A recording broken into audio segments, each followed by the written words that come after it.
Baik, terima kasih Dewan Juri yang terhormat. Kami dari tim kontra akan menyanggah seluruh argumentasi yang telah disebutkan oleh Dewan tim pemerintah. Yang pertama, mereka berasumsi bahwa politik ekspansionis bukan manfaatnya bisa dijustifikasi karena Nusantara belum berlaku konkret dinyatakan sebagai suatu negara dan setiap wilayah memiliki haknya masing-masing. Akan kami jawab ya, itu tidak semua hal yang ada di dunia ini bersifat adil. Gajah Mada memang memiliki hak sebagai salah satu pemimpin kerajaan yang dapat menyuarakan adanya perang atau tidak seperti kerajaan-kerajaan lainnya. Ini semua demi kepentingan dengan skala yang lebih besar, yaitu penyatuan Nusantara. Dan bisa kita lihat kembali bahwa di dalam konteks Gajah Mada menggunakan strategi diplomatik yang sejalan dengan solusi Dewan Afirmasi, yaitu diplomasi. Dengan Dewan Juri yang terhormat, kita patut mempertanyakan kembali kemampuan literasi Dewan Afirmasi ini.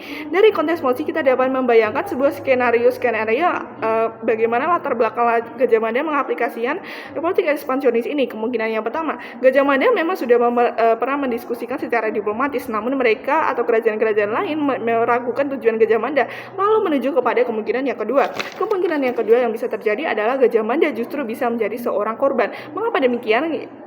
Dia bisa saja ditipu oleh bangsa kerajaan lain yang tidak setuju dengannya. Pada saat Gajah Mada mendiplomasikan usulannya, pihak kerajaan lain masih egosentrik. Mereka ingin kerajaannya dipimpin sendiri. Dia hanya ingin kerajaannya berkuasa di tangannya sendiri. Memang itu hak mereka. Namun pada konteks yang sudah diberikan bahwa Gajah Mada tidak menikmati kesenangannya secara duniawi. Ini menunjukkan bahwa Gajah Mada mempersatukan Nusantara demi hal-hal yang baik, bukan untuk hanya kesenangan duniawi saja. Lalu yang kedua, sejarah ini memang ada yang tertulis dan ada yang tidak tertulis.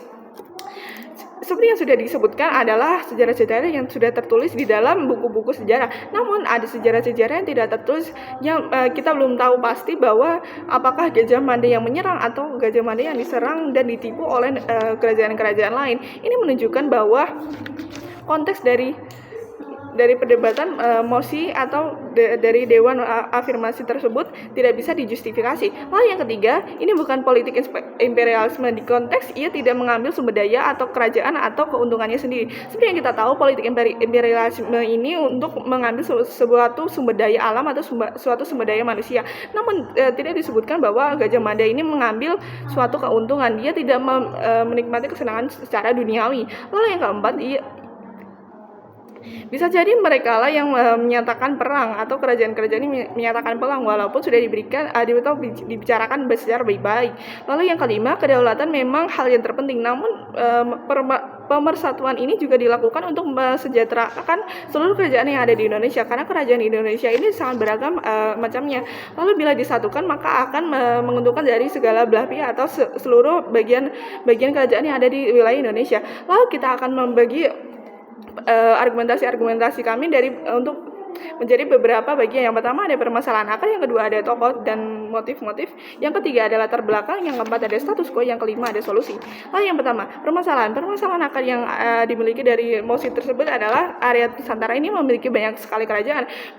Jadi kerajaan-kerajaan ini pasti sudah biasa melakukan praktik peperangan. Jadi ini bukan pastinya sudah melanggar HAM dan genosida. Jadi melakukan politik ekspansionis ini bukan merupakan hal yang besar lagi. Lalu yang kedua, kerajaan yang ada di dekat sumber daya alam tertentu dapat dengan mudah memonopolinya dan tidak berbagi dengan kerajaan-kerajaan lainnya. Namun sumber daya alam ini dapat dibater bila mereka saling melengkapi, bila mereka sudah menjadi suatu kesatuan Nusantara. Lalu yang kedua, tokoh-tokoh dan motif-motif yang ada di dalam mosi hari ini yaitu Gajah Mada. Gajah Mada ingin Nusantara bersatu. Lalu yang kedua, kerajaan-kerajaan lain ini masih bersifat egosentrik dan egois. Maka di sini ada yang ketiga, ada latar belakang. Latar belakang dilakukannya politik ekspansionis yaitu untuk memenuhi kebutuhan hidup kerajaan lain.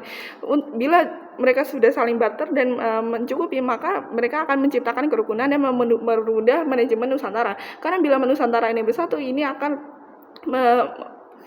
mempersatukan atau menguntungkan kerajaan-kerajaan lain yang memang masih membutuhkan suatu sumber daya lain yang bila dimonopoli hanya untuk satu kerajaan saja, maka ini tidak adil. Lalu yang ketiga, lalu yang keempat ada status quo yang ada di dalam proses perdebatan pada hari ini, yaitu yang pertama, negara-negara atau kerajaan-kerajaan masih bersifat individualis. Mereka hanya mau berdiri sendiri sehingga bila dijajah oleh bangsa lain mudah ditaklukkan. Contohnya pada zaman dahulu, pada saat kita masih berbentuk kerajaan, kita dapat dengan mudah ditaklukkan oleh bangsa Portugal, bangsa Eropa, bangsa Belanda. Lalu dengan adanya Budi Utomo atau pergerakan nasional, kita dapat bersatu dan memerangi suatu penjajahan tersebut. Maka dapat disimpulkan bahwa bila kita bersatu padu menjadi sebuah seutuhnya Nusantara, kita dapat memberantas penjajahan tersebut.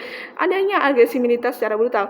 Agresi militer secara brutal ini merupakan gaya hidup masyarakat zaman purba dahulu, dan dengan ada yang banyak sekali kerajaan, pasti agresi militer atau peperangan pasti sudah sesuatu yang dinormalisasikan. Bahkan sampai sekarang masih ada. Contohnya konflik Rusia dan Ukraina. Rusia ingin memperluas ekspansi di Ukraina. Ini dilakukan agar Ukraina tidak menjadi wilayah Uni Eropa yang bergabung dengan NATO, karena ia dulu adalah salah satu bagian dari Uni Soviet. Lalu sistem pemerintahan Rusia juga termasuk sistem yang kuat, menjadikannya negara yang memiliki kekuatan atau pengaruh yang besar. Bisa dibayangkan lagi bagaimana bila Uni Soviet ini bangun kembali, mereka dapat dengan mudah memerangi atau melawan agresi-agresi NATO yang lainnya. Lalu sama halnya bila Gajah Mada menyatukan atau membiarkan kerajaan-kerajaan di Nusantara ini terpecah belah, mereka pasti akan lebih sengsara karena mereka akan dijajah terus-menerus oleh bangsa-bangsa Eropa ini. Lalu solusi yang akan kami berikan, yang pertama ada politik ekspansi harus diberlakukan untuk mengatasi hal yang dapat terjadi di kemudian hari dengan skala yang lebih besar. Karena pada skala yang lebih besar yaitu adalah dengan dijajahnya kerajaan-kerajaan tersebut. Mengapa pendekatan hanya akan memperburuk situasi? Karena Dewan Afirmasi hanya memperhitungkan dari sisi liberalis dibanding sisi kemanusiaan, di mana bila kerajaan-kerajaan tersebut dijajah maka akan sengsara keberlanjutan atau selamanya. Mereka hanya akan diambil sumber daya alamnya dan sumber daya manusianya dengan imperialisme dari negara-negara Uni Eropa. Kami mengedepankan prinsip politik ekspansionis dengan tujuan kemanusiaan dan bukan hanya sekedar batas asumsi genosida saja, karena yang dilihat dari segi waktu yang singkat. Kami melihat dari segi waktu yang keberlanjutan. Terima kasih, kami dari tim oposisi.